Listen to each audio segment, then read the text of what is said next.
What is levirate marriage?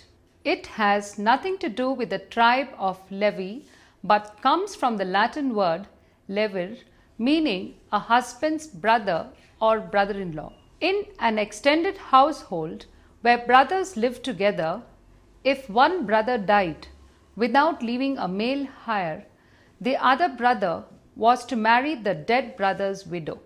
The first son she gave birth to was regarded as the son and heir of the dead brother. This was to preserve the name of the man who died before having a son. Certain sections of the Indian population have a tradition of widow remarriage. Girjans and several castes in Uttar Pradesh and among the Kodagu of Mysore. In a levirate marriage, a man is obliged to marry the widow. Levirate alliances have been reported among the Ahirs of Haryana, some Jats, and of a brother. The Kasi rules of marriage allow the matrilateral cross-cousin marriage, but levirate, marriage of a widow with a husband's brother, or sororate, marriage of a widower with his wife's sister, marriages are not allowed. They do not also practice hypergamy, that is, woman's marriage into a group higher in status than her own group. Polygyny, a man's marriage to more than one spouse at a time, as well as polyandry, a woman's marriage to more than one spouse at a time, are unknown among the Kasi. A man may have a mistress. Among some sections of the Kasi, children from his mistress equally share inheritance rights to the father's property if any is acquired by him with other children in the family. India. While levirate marriages were rather common in rural India, the practice is currently seen only in a few parts of the country such as Punjab and Haryana. It is thought that the tradition dates back centuries in societies that did not provide any work opportunities for women outside of the home. The women did not have the option of remarrying or going back to their parents' house. Therefore, the practice allowed widows a chance to keep any land or property owned by the deceased husband in the family.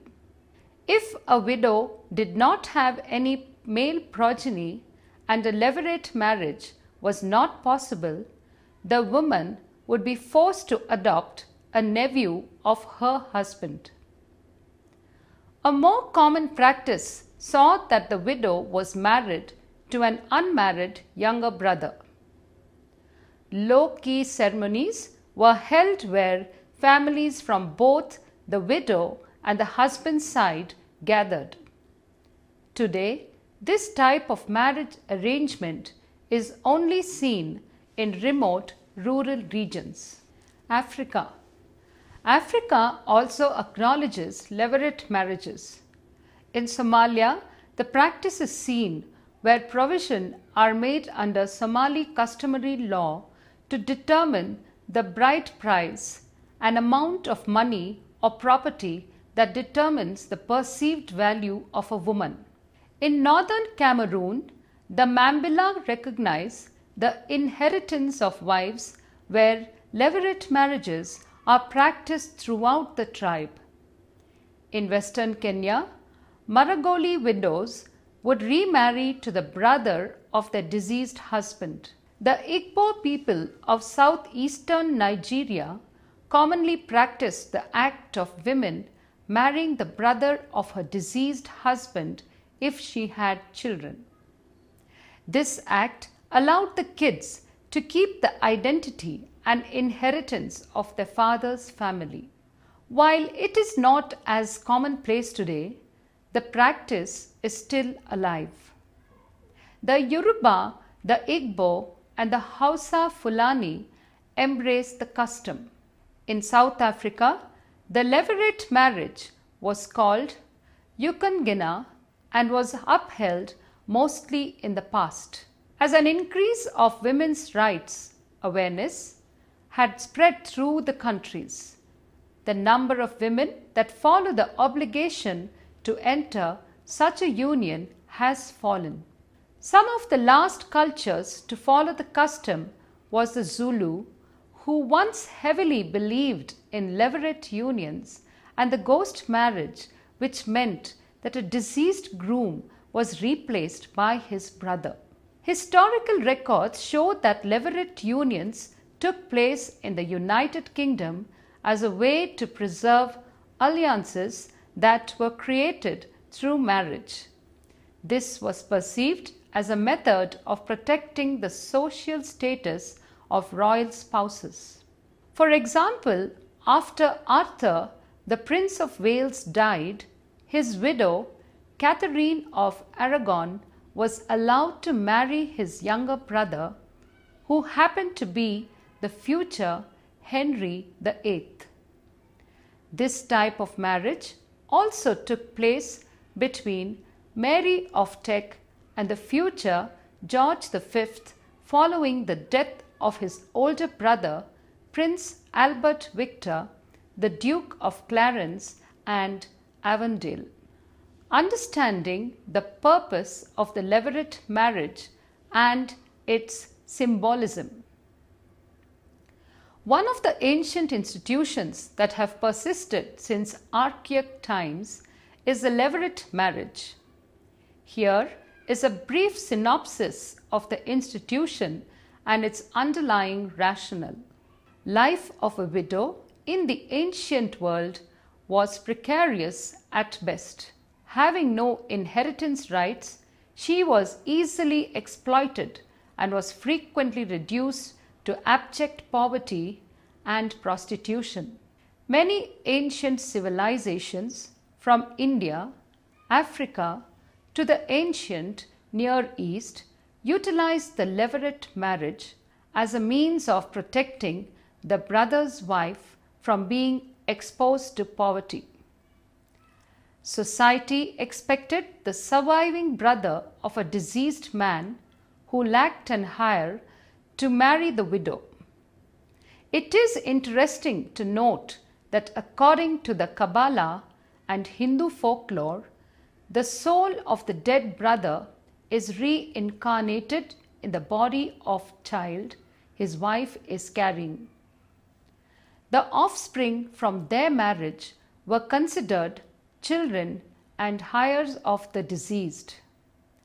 In a society that defined the importance of a woman in terms of her ability to bear and raise children, the levirate marriage enabled a woman to be fulfilled. This law served to guarantee the deceased brother's wife a place in her husband's family and protected her from exploitation. This law was consistent with the biblical ethos calling upon the community of God to remember and care for the sojourners, the fatherless, and the widow. During the early period of Israelite history, this practice was not considered optional but a duty to be faithfully carried out. For the brother-in-law, the levirate marriage was not without its downside. By observing the law, he could actually damage his own estate, for it could be either diminished as a result of siring a son who would co-inherit with him.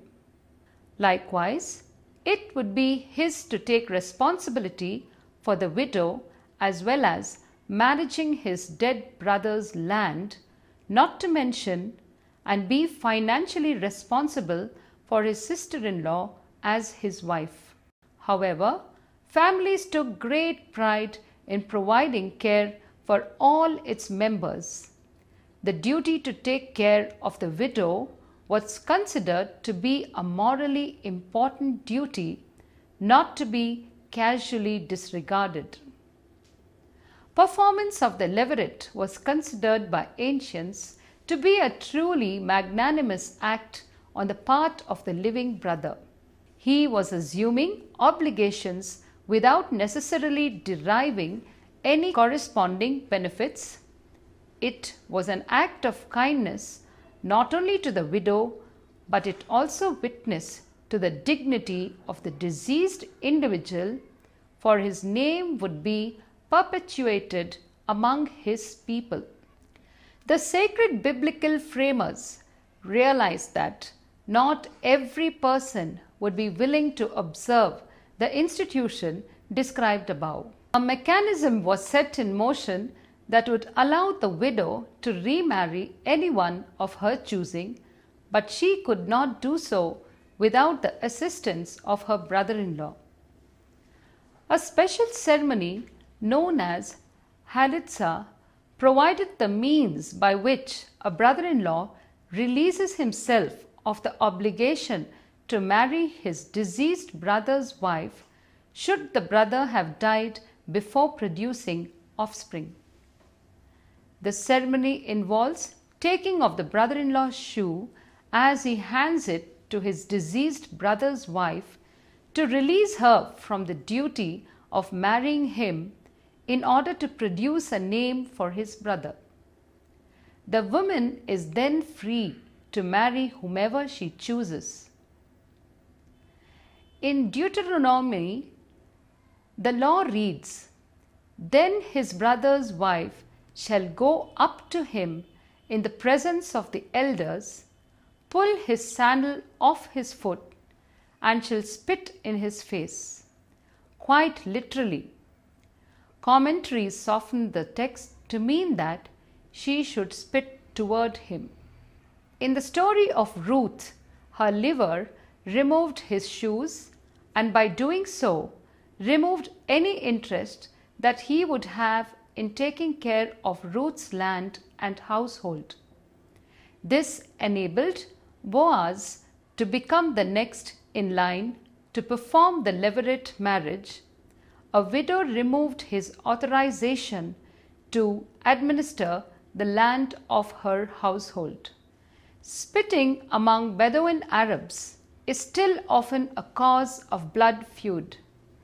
Since antiquity, macho societies of the Near East considered being spat by a woman is even a greater dishonor and humiliation.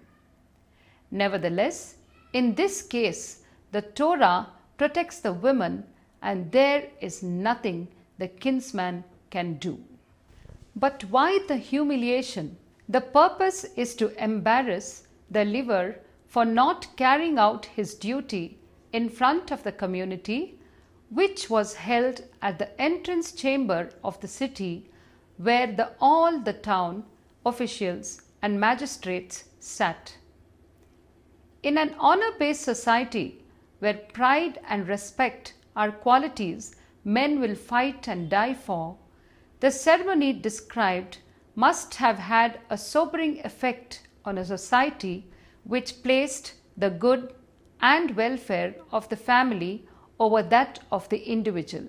Only a selflessly devoted man who had no interest in personally profiting from the deceased's estate would be willing to raise a son whose name would perpetuate the deceased and not his own. Thus, the failure to observe this law reflected a lack of brotherly concern and was looked upon with contempt by the widow. The pulling off of his shoe was meant to embarrass the next of kin. Recent trends. Levirate was quite common in rural India until as recently as a few years ago, and is still practiced in certain parts of Punjab and Haryana. It is called Latta Odna in the Jats of Haryana, Latta being the Haryanvi word for a cloth that women used to cover their heads and faces, and Odna translating as covering or wearing. This is also called Chadar Dakna. In other parts, Chadar being Hindi for Latta and Dakna being Hindi for Odna. The practice probably originated centuries ago in agrarian societies where vocational opportunities for women other than working at home were non-existent. Remarriage or going back to the parents' home was not an option. The practice ensured and continues to do so that any land or property owned by the deceased husband would continue to stay in his family. If the widow did not have any male progeny and a levirate was not possible, she would be made to adopt a nephew of her husband. The more common practice was for the widow to be married off to an unmarried younger brother, a custom referred to as niyoga.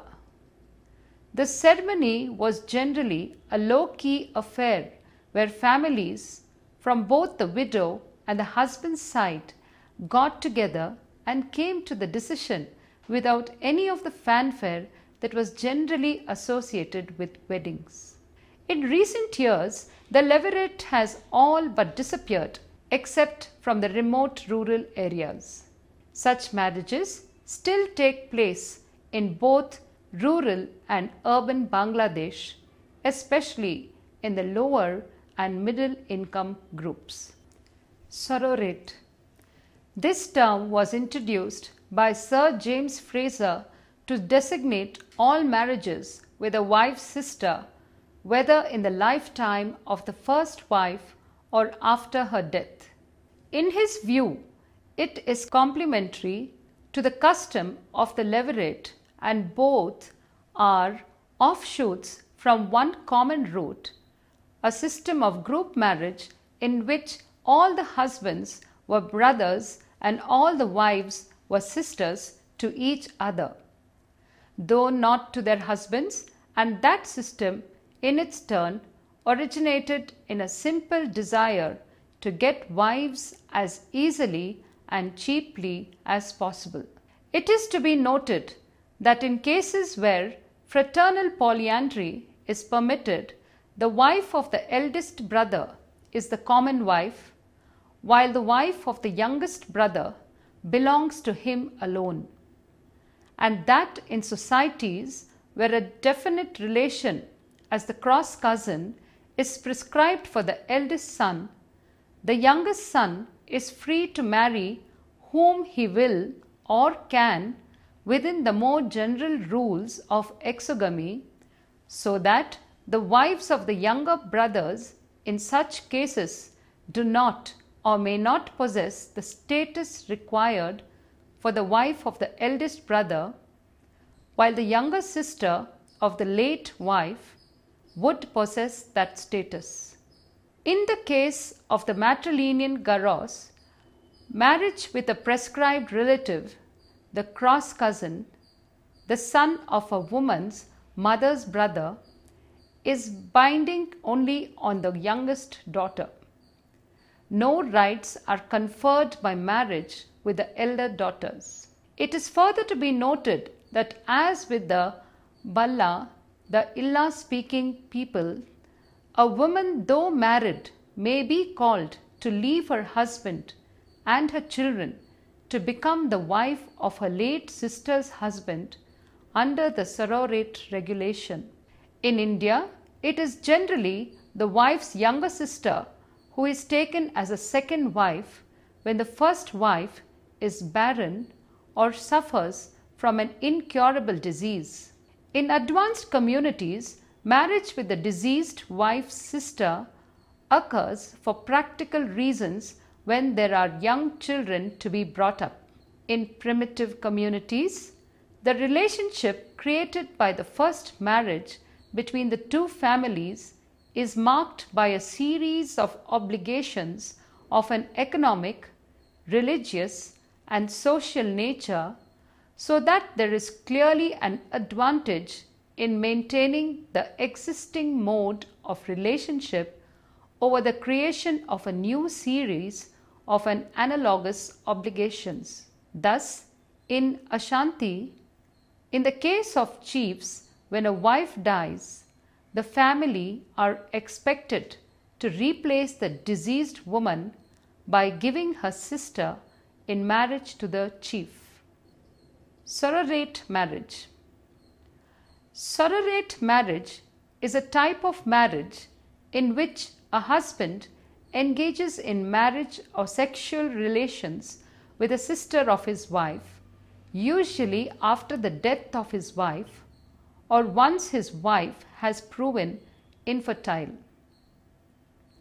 From an anthropological standpoint, this type of marriage strengthens the ties between both groups, the wife's family or clan and the husband's, and preserves the contract between the two to provide children and continue the alliance. It is seen among some European American families, although it is not an imperative tradition.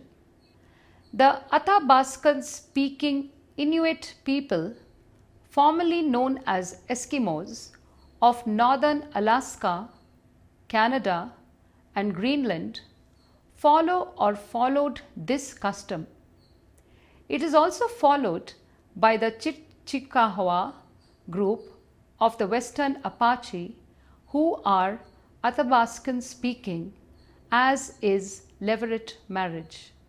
Surrogate marriage is also practiced by the Sioux, Lakota tribes and some Western Mono tribes in California, such as the Waxahachie or Waxahachie. Surrogate marriage is also practiced by the Swazi people and for the same reasons as stated. This type of marriage is also made in Bhutan.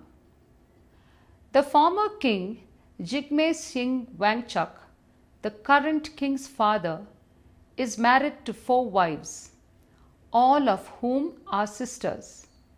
There is also evidence that surrogate marriage existed in ancient China. Levirate marriage and junior surrogate marriage are permitted for the Hindu Baniya caste. Levirate marriage was encouraged among the ancient Jewish cultures. To conclude, levirate marriage can, at its most positive, serve as protection for the widow and her children, ensuring that they have a male provider responsible for them. This can be a positive in a society where women are not allowed self-sufficiency and must rely on a man to provide, especially in societies where women are seen as under the authority, dependent on, servitude and or possession of their husband. Thus, practice of levirate marriage is strongly associated with patriarchal societies. The practice was extremely important in ancient societies. Example, history of ancient Arab Near East, and remains so today in parts of the world. Having children enabled the inheritance of land, which offered security and status. A levirate marriage might only occur if a man died childless in order to continue his family line.